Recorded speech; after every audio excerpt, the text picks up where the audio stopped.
Pada pagi hari ini, kita akan bersama-sama belajar firman Tuhan dengan judul Allah itu ada dan tidak pernah diam. Saudaraku, kadang-kadang kita ada saat-saatnya di mana kita sulit mempercayai bahwa Allah itu ada dan Dia benar-benar hadir. Dan kita merasakan bahwa Allah itu diam, tidak berbicara kepada kita, tidak mendengarkan doa kita. Belum lagi kita memiliki masalah, lalu Tuhan rasanya diam, tidak peduli masalah kita. Kita berdoa seakan-akan, tapi Tuhan tidak menjawab. Dalam Ibrani 11 ayat 6, firman Tuhan mengatakan, tanpa iman tidak mungkin seorang berkenan kepada Allah. Sebab siapa berpaling kepada Allah, ia harus percaya bahwa Allah ada dan Allah memberi upah kepada orang yang sungguh-sungguh mencari Dia. Saudara, ada saat-saat di mana kita merasa bahwa yang real, yang nyata, yang bisa dilihat, yang bisa diraba, yang bisa disentuh, itu bisa dirasakan, itu yang kita percayai. Keadaan keliling kita yang nyata, itu rasanya kita bisa percayai. Tetapi saudara, saya percaya bahwa yang kelihatan itu firman Allah mengatakan sementara. Oleh karena itu, pada saat-saat itu, marilah kita belajar di saat-saat kita merasakan semua yang seperti Tuhan tidak menyertai. Kita mau belajar untuk mempercayai Allah, bahwa Allah itu nyata, Allah itu real, Allah itu ada. Mari kita menguatkan hati kita, sungguh-sungguh bahwa Allah itu nyata dan ada. Firman Tuhan mengatakan, kalau kita percaya, saudara, maka kalau kita menghadap kepada Allah, maka kita harus percaya bahwa Allah itu ada. Saudara, yang ternyata suatu yang bisa kita lihat, ya, bisa kita rasa, itu akan lenyap. Dan waktu itu kemuliaan Allah akan turun, melingkupi kedahsyatan kita. Kita merasakan menjadi orang-orang yang sungguh-sungguh mengalami terobosan. Jadi ada saat kita tidak merasakan hadirat Allah, seakan Allah itu tidak ada, tidak nyata. Dan itu terjadi, saudara, pada waktu saudara ada di gereja, atau pada waktu saudara bangun tidur. Saudara tidak merasakan suasana rohani yang kita rasakan. Pada suatu saat kita pasti mengalami keadaan seperti ini. Keadaan di mana rasanya kita menjadi malas berdoa, kita menjadi malas baca firman, saudara. Dan kita mulai tergoda untuk menikmati dunia, seperti fokus kita hanya pada hiburan dunia, fokus kita pada mamon, fokus kita pada materi, itu yang terjadi. Itu bisa terjadi, saudara. Orang-orang di sekitar kita hampir semua memiliki dinamika hidup seakan-akan tidak ada Tuhan. Dan kita bisa terlebur di sana. Saudara, kita merasakan yang nyata hanyalah yang dapat dilihat, yang dirasakan oleh visi kita. Tapi justru, ayo pada saat-saat yang demikian, kita belajar menguatkan iman percaya kita bahwa Allah itu ada dan Allah itu tidak pernah diam. Di saat kita mulai belajar untuk kita meyakini kehadiran Allah, kita mengangkat hati kita untuk berdoa, kita sembah Dia, kita mulai memandang Dia, kita mulai belajar mempercayai Dia. Kalau suasana ini tidak bisa membawa kita mencari Tuhan, maka iman kita ini akan menjadi surut dan lemah. Dan kalau kita mencari wajah Tuhan, kita akan menjadi seorang yang kokoh, seorang yang belajar sungguh-sungguh bahwa Allah itu ada. Saudara, kalau kita tetap pada stagnan bahwa kita melihat fakta, saudara, maka kita akan menjadi orang yang tidak kuat, saudara. Kita seperti orang yang belajar berenang di tengah gelombang laut. Saudara, kita mau belajar dari seorang yang bernama Samuel. Kalau saudara pelajari dari kitab 1 Samuel 3, saudara Samuel itu dipanggil Tuhan beberapa kali. Sampai 3 kali. Dan yang keempat kali dia disadarkan bahwa itu Tuhan yang memanggil. Ya, bukan Imam Eli. Samuel pikir yang panggil itu Imam Eli. Samuel ini adalah anak dari Hana dan Elkana. Hana itu sebenarnya mandul dan tidak bisa punya anak. Tetapi dia bernasar, dia berjanji, Tuhan, kalau engkau kasih aku anak laki-laki, aku akan kembalikan anak ini untuk melayani di rumah Tuhan. Sehingga hari-harinya akan dikuduskan di rumah Tuhan. Dan benar-benar Tuhan berikan seorang anak laki-laki diberi nama Samuel. Dan Samuel ini besar di bait suci dalam pengawasan Imam Eli. Saudara, firman Allah berkata di dalam 1 Samuel 3 ayat 1. Samuel yang muda itu menjadi pelayan di bawah pengawasan Imam Eli. Dan pada masa itu firman Tuhan jarang. Penglihatan pun jarang. Saudara, pada waktu itu dikatakan bahwa firman Tuhan jarang terdengar. Sepertinya Allah itu diam. Tetapi ketika Tuhan diam, bukan berarti dia tidak ada di sana. Bukan berarti tidak ada Tuhan. Tuhan diam juga bukan berarti Tuhan tidak bekerja. Tuhan diam bukan berarti Tuhan tidak berbicara. Saudara, saya beri contoh, umpama di kamar saya itu ada 1 jam.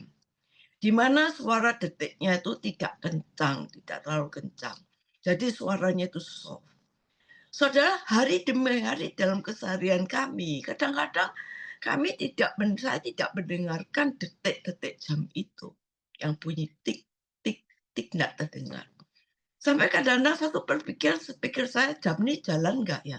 Kok tidak terdengar suaranya? Tetapi pada suatu malam, saat lampu sudah padam, TV sudah mati, ya, orang-orang sekitarnya sudah pada tidur, tidak ada suara HP, tidak ada suara orang-orang sekitar rumah, tidak ada kegiatan apa-apa, tidak kegiatan orang dengan cuci piring, semua sudah berhenti, saudara. Maka saya dengar dengan jelas suara itu, tik, tik, tik, tik.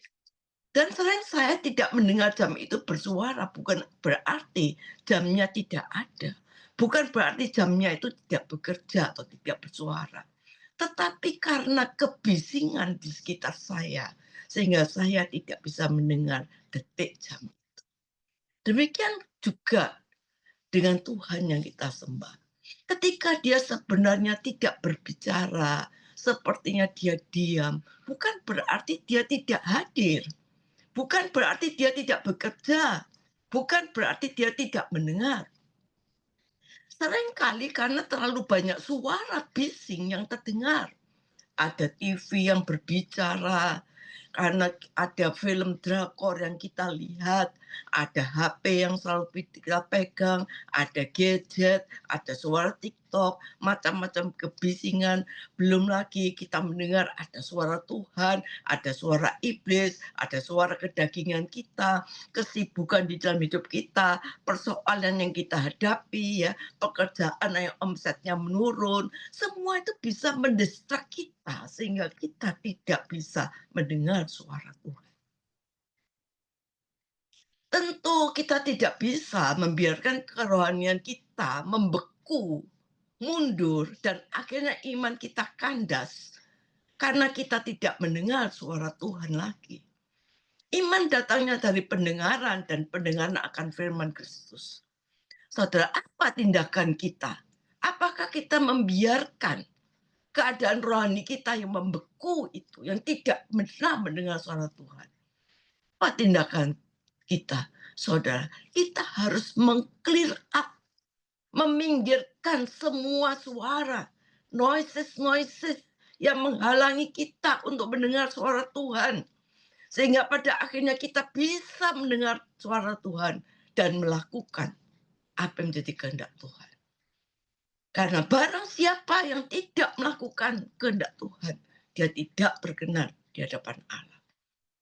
Pada saat Samuel masih muda dikatakan suara Tuhan jarang terdengar. Tetapi meskipun jarang terdengar, kenapa Samuel bisa mendengarkan suara Tuhan? Saudara, ada 4 kunci keberhasilan ketika sekitar Samuel tidak bisa mendengar suara Tuhan. Karena jarang terdengar suara Tuhan, tapi Samuel bisa mendengar suara Tuhan. Saudara, di dalam hidup kita, seperti saya katakan, mungkin kita pernah mengalami saat-saat di mana suara Tuhan rasanya kok tidak berbicara. Pastikan kemungkinan ada dosa dalam hidup kita, seperti terjadi dalam kehidupan anak-anak Imam Eli dan Imam Eli sendiri. Karena mereka berbuat dosa, tidak bisa peka terhadap suara Tuhan. Tapi juga ada kemungkinan kita perlu ketekunan untuk mendengar suara Tuhan. Karena itu kita belajar bagaimana supaya kita bisa mendengar suara Tuhan. Di tengah-tengah kebisingan, di tengah-tengah dunia yang penuh dengan berbagai fantasi, di mana kuasa kegelapan ingin menarik kita supaya kita tidak bisa mendengar suara Tuhan. Dia berikan kebisingan noisy, saudara. Saudara, yang pertama, kita ketika Tuhan sepertinya diam, maka kita perlu mengejar hadirat Tuhan. Di mana Samuel sampai 4 kali dia mengejar. Pertama, dia tidak dengar. Kedua, ketiga, sampai keempat, dia baru sadar kalau itu suara Tuhan. Jadi ketika kita rasanya Tuhan diam, tidak berbicara pada kita, ayo kita mengejar hadirat Tuhan. Kita mengejar kehendak Allah. Kita mengejar Tuhan. Sampai dia bisa berbicara kepada kita. Yang kedua, kita perlu posisi kita di mana kita berada. Kalau posisi kita dalam keadaan tidak benar, tidak sungguh-sungguh, hidup kita santai, posisi kita tidak siap diisi firman, hati kita bukan sebagai tanah yang subur.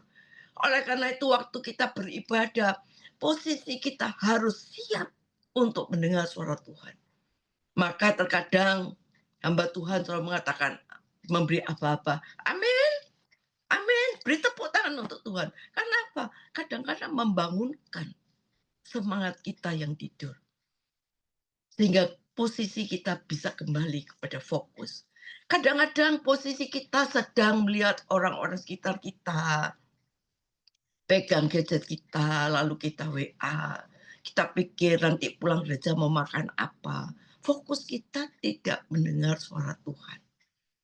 Jadi kita harus sungguh-sungguh punya fokus kita tuh di mana. Kehilangan suara Tuhan. Di mana Tuhan mau berbicara kepada kita. Akhirnya lost. Karena apa? Posisi kita. Yang ketiga, kita harus tahu kita ini berada di mana. Samuel di lokasi, di tempat, yaitu dia ada di dalam rumah Tuhan. Walaupun pada saat itu firman Tuhan jarang terdengar, tetapi posisinya dia itu ada di lokasi di dalam rumah Tuhan. Kebanyakan dari kita, karena kita kecewa dengan orang, kecewa dengan pemimpin kita, kecewa dengan hamba Tuhan, kecewa dengan Tuhan, dan kita meninggalkan keluar dari jarak yang sebetulnya Tuhan mau bicarakan. Ya, kita keluar, kita tidak ke gereja, kita rasa kita online saja, kita tidak ke gereja. Saudara, dan akhirnya yang rugi kita. Kenapa? Kita tidak bisa mendengar suara Tuhan dengan jelas. Satu contoh, ada tukang yang beberapa minggu lalu bekerja di rumah saya membetulkan perabot rumah saya yang rusak. Saya tanya, kamu berbakti di mana? Daniel, namanya Daniel. Oh, sekarang saya murtad. Loh, kenapa? Loh, iya, saya kecewa dengan pendetanya. Gereja itu bukan punyanya orang kaya. saya nggak dianggap dan sebagainya. Pokoknya dia kecewa sehingga dia keluar dari rumah. Sudah berapa lama? Sudah 5 tahun.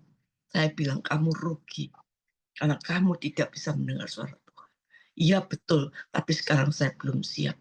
Saya sudah ceritakan semacam-macam. Akhirnya dia sadar. Suatu saat dia mau ikut di Zoom ini. Puji Tuhan nanti kalau dia ikut. Saudara, contoh suami saya itu suaranya keras ya. Kalau berbicara dia bisa khotbah tanpa mic bisa. Tapi beda dengan saya suaranya nggak bisa keras. Tapi di suatu pesta di mana di tempat makan, ketika suami saya bicara, itu noisy di tempat pesta. Banyak suara musik, suara rame ya. Sehingga kalau dia berbicara, saya tidak dengar. Bising, saudara. Dan apa yang saya harus lakukan? Saya lebih mendekatkan kepada dia. Saya menyendengkan telinga saya di bahunya. Baru saya mendengar suara. Mazmur 86 ayat 1 berkata, "Tandengkanlah telingamu, dengarkanlah aku, maka kamu akan hidup." Saudara, kita harus posisi kita bagaimana? Kalau kita tidak bisa mendengar, sendengkanlah telingamu. Mazmur 17 ayat 6, Yesaya 55 ayat 3 berkata, "Sendengkanlah telingamu." Saudara, waktu kita menyendengkan telinga kita kepada Tuhan, maka kita akan mendengar suaranya. Ketika kelihatannya Allah diam, dia tetap berbicara. Yang perlu kita lakukan, yaitu lebih mendekatkan diri kepadanya. Merapat kepada Tuhan. Menyendengkan telinga kita kepadanya. Maka kita akan mendengar suara Tuhan. Yang keempat, kita butuh seorang mentor. Saudara. Samuel punya seorang yang menjadi mentor, yaitu Imam Eli. 3 kali Tuhan memanggil dia. Dan keempat kali Imam Eli baru sadar. Itu Tuhan yang memanggil. Kadang kita perlu mentor, saudara. Puji Tuhan ketika Yesus naik ke surga, dia berkata, "Aku akan mengirimkan seorang penolong, Roh Kudus untuk kita mendengar suara Tuhan lebih baik." Saudara, saudara di tempat ini semua punya mentor Pastor Yongki yang sungguh-sungguh mendengarkan, yang tahu akan semua kebutuhan saudara masing-masing. Saudara, kita lihat di Samuel 3 ayat 10, lalu datanglah Tuhan berdiri di sana, memanggil seperti yang sudah-sudah, "Samuel, Samuel." Dan Samuel menjawab, "Berbicara sebab hambamu ini mendengar." Tuhan datang, Tuhan hadir. Dia berdiri di sana, saudara, di rumah Tuhan. Dan saudara, pada waktu itu Samuel menjawab, "Ya Tuhan, berbicaralah. Hambamu ini mendengar." Saudara, mendengar itu artinya di dalam Alkitab, kalau kita membaca terjemahan sesungguhnya, bukan cuma mendengar, tapi mendengar yang Tuhan inginkan. Itu sesungguhnya satu paket, yaitu mendengar dan melakukan. Sehingga kalau kita meresponi firman Tuhan, kita mendengar dan tidak melakukan, berarti kita belum sungguh-sungguh mendengar. Mendengar itu perlu tindakan untuk mentaatinya. Di Ulangan 8, Ulangan 11 firman Tuhan mengatakan, kalau engkau mendengar dan melakukan ini, maka ada berkat. Saudara, dikatakan firman Tuhan jarang, tapi saat ini saudara, firman Tuhan secara lengkap di HP, di Alkitab, di iPad, di mana, di YouTube, saudara bisa mendengar. Tapi sering kita alami bahwa hidup kita seperti jarang terdengar, seperti pada masa Samuel. Saudara, Tuhan berkata bahwa semua sudah tertulis di dalam firman Tuhan. Ayo kita isi hidup kita dengan firman Tuhan. Masalahnya posisi kita, fokus kita, apakah kita ini siap diisi oleh firman? Apakah kita ini sungguh-sungguh bisa diisi hati kita sebagai tanah yang subur? Saudara, Tuhan itu bisa berbicara lewat apa saja. Lewat batu, lewat keledai, lewat berbagai peristiwa dalam kehidupan kita. Kalau kita itu sungguh-sungguh punya satu hubungan yang terhubung dengan Tuhan, apa saja di sekitar kita ini bisa berbicara. Contohnya jam dinding. itu berbicara sama saya, jedaknya tik, tik, tik, dan Tuhan memberi satu pengertian. Sehingga saya susun apa yang saya sampaikan pada sore hari ini karena saya lihat jam dinding saya berbunyi. Nah, banyak hal di sekitar Samuel, saudara, sebenarnya tidak sempurna. Mungkin saudara mengalami sekitar saudara tidak sempurna.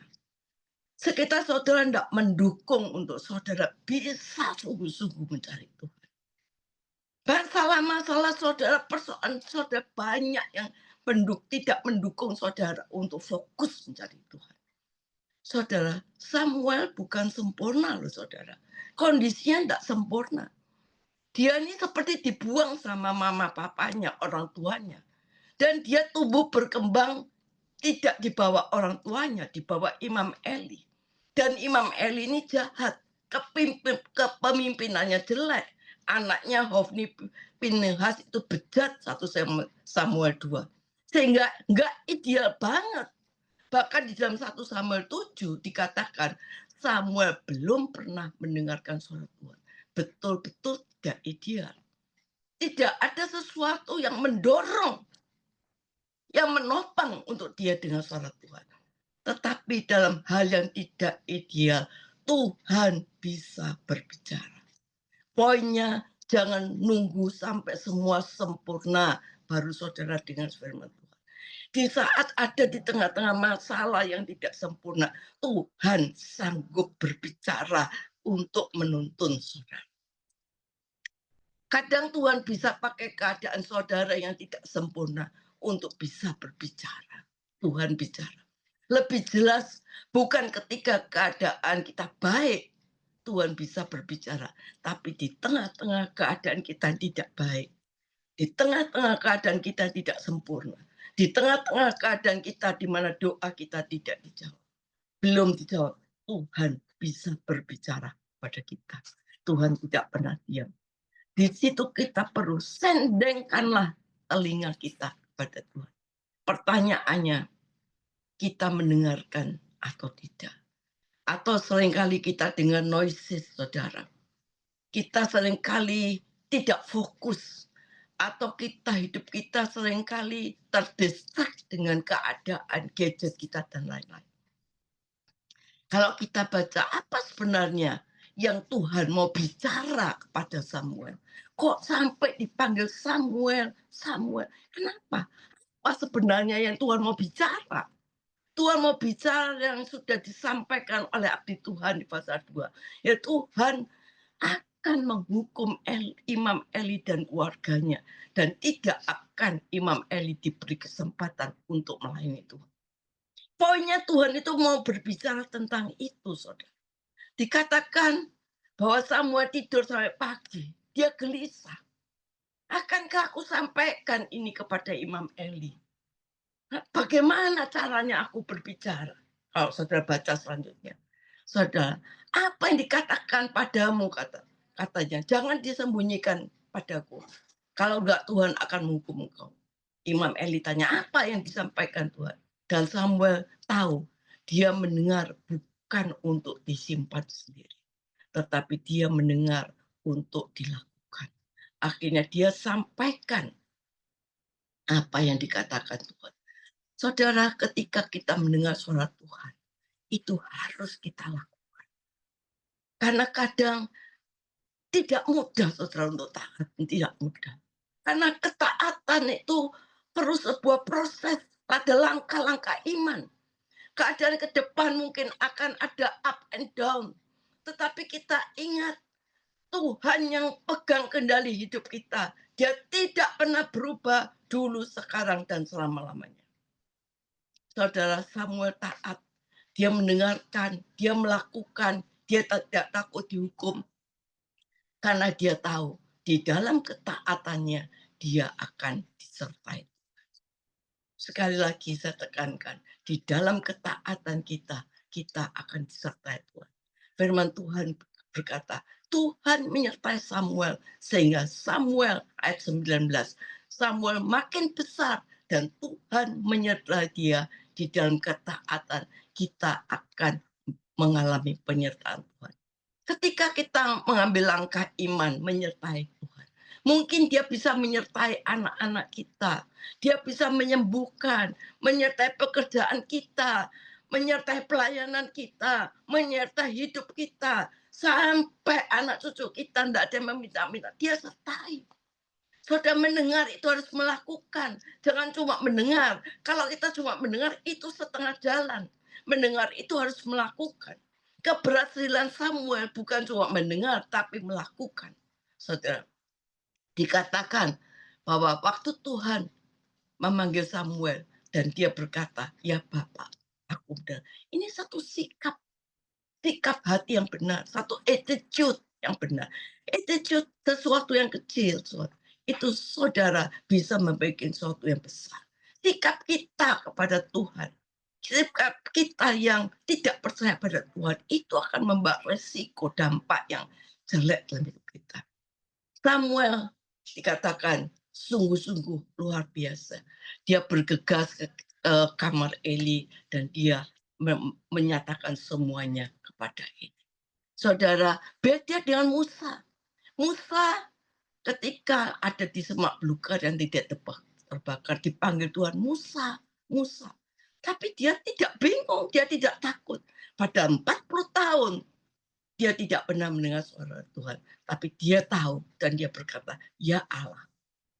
Kita lihat Abraham, habis dikasih anak Ishak, kemudian Tuhan memanggil dia, Abraham, Abraham. Dan dia berkata, ya Tuhan, persembahkan anakmu di Gunung Muria. Aku siap. Dia mendengar dan dia melakukan. Saudara, kita percaya kalau kita mendengar dan melakukan, kita punya hati yang selaras dengan Tuhan. Sebetulnya Tuhan itu punya sikap yang sama.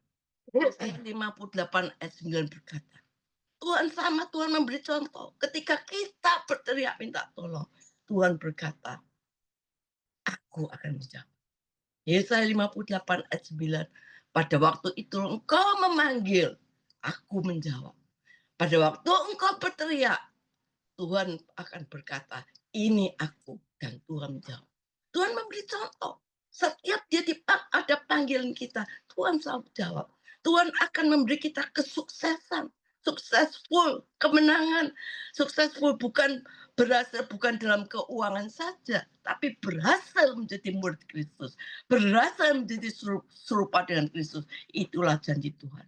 Dan yang terbaik, yang dikatakan, yang Tuhan bisa lakukan yang terbaik, saudara camkan, dia menjawab bahkan lebih dari yang kita doakan dan pikirkan.